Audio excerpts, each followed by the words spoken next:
Hello everyone, Mrs. Stevens here. Hope you're safe and well at home.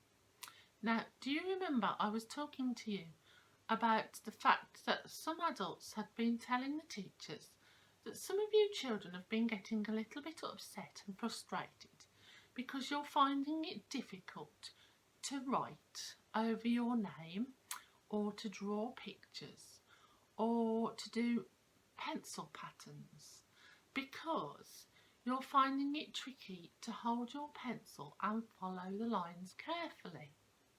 Well, we don't want you to get upset. We've talked about it, the teachers have talked about it, and we thought we'd make some videos showing you some activities you can do to practice to develop the muscles in your fingers, because your fingers are still little at the moment and your muscles are developing. So we need to strengthen those muscles in your fingers so that it makes it easier for you to do your writing and your cutting. So my activity today is quite easy for you to find the things in the house. Hopefully you've got some pasta, but you need some pasta that's got holes in.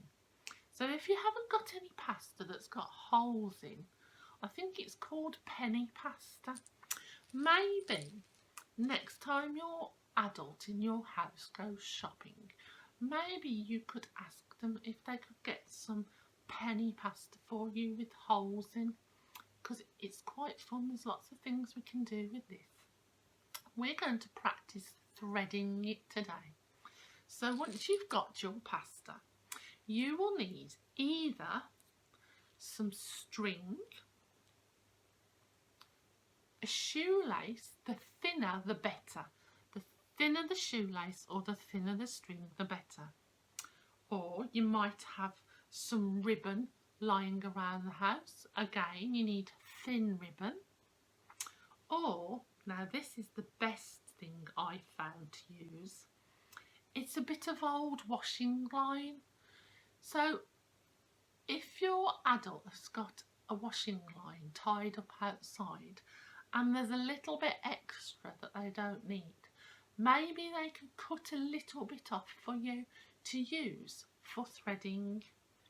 Now, it's quite tricky to begin with, so you have to be a little bit patient and it takes a bit of practice.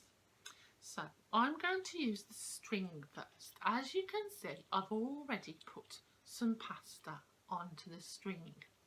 What you will need to get an adult to do is tie a knot in the end of the string or the shoelace or the ribbon, whatever you are using, so that when you thread your pasta on, it doesn't fall off the end.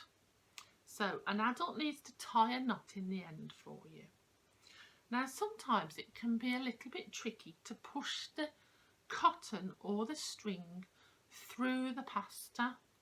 So what I've done is I cut a little bit of sellotape off and wrapped it around the end very tightly, so it's like the end of a shoelace, and that makes it a little bit easier to go through the pasta. You will need an adult to do that for you. And then all you need to do is get your tube of pasta and push the string through. Sometimes it might need a little twist to come out the other side. When it starts to poke out the other side, pull it through. Okay, and you can keep doing that. You might find it easier to push the string through with one hand than the other. If you're not sure, try both hands and see which is easier. Now Mrs. Stevens finds it tricky with her left hand because I do most things with my right. So you might find it easier to thread with one hand than the other. And there you go, I've got some pasta on my string. It's exactly the same with the shoelace. Now this shoelace is a little bit too fat really, it's too thick, so I have to twist it, but it does work. Again, threading it on, and I remembered to tie a knot in the end. The same with the ribbon. You can have it as long or as short as you like, depending on what you would like to make. You could make a pasta snake, you could make a pasta necklace, or a pasta bracelet, or you could just thread it, whichever you want. You might like to colour the pasta in afterwards. So you can thread onto different things. You might like to try the different things, the ribbon and the string and the washing line, to see which is the easiest. I find this washing line is easier because it's quite stiff and it doesn't bend up inside the tube of pasta. So I can put the pasta onto this a little bit quicker because it's not so bendy.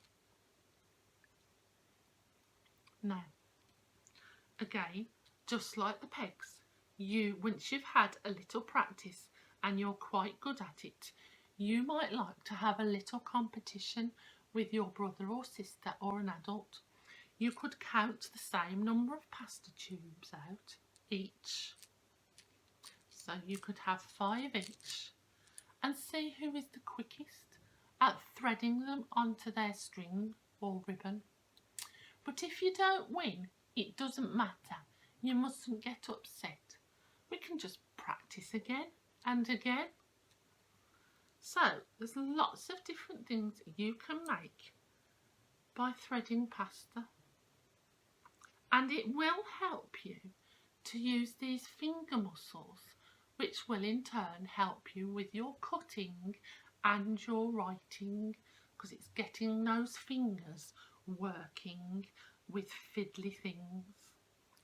So your challenge today is to see if you've got some pasta with holes in and find something to thread it onto, and just have a little practice. You might want to put some nice music on while you're doing it. It's something which I hope would be a nice calming activity. I don't want you to get frustrated or angry with it if you find it a bit tricky.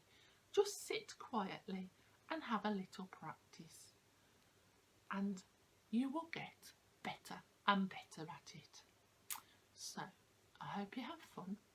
Don't forget, you might want an adult to take a photograph of you threading the pasta, pop it in our WhatsApp group or on an email. We look forward to seeing what you've been doing, and thank you for watching. Bye.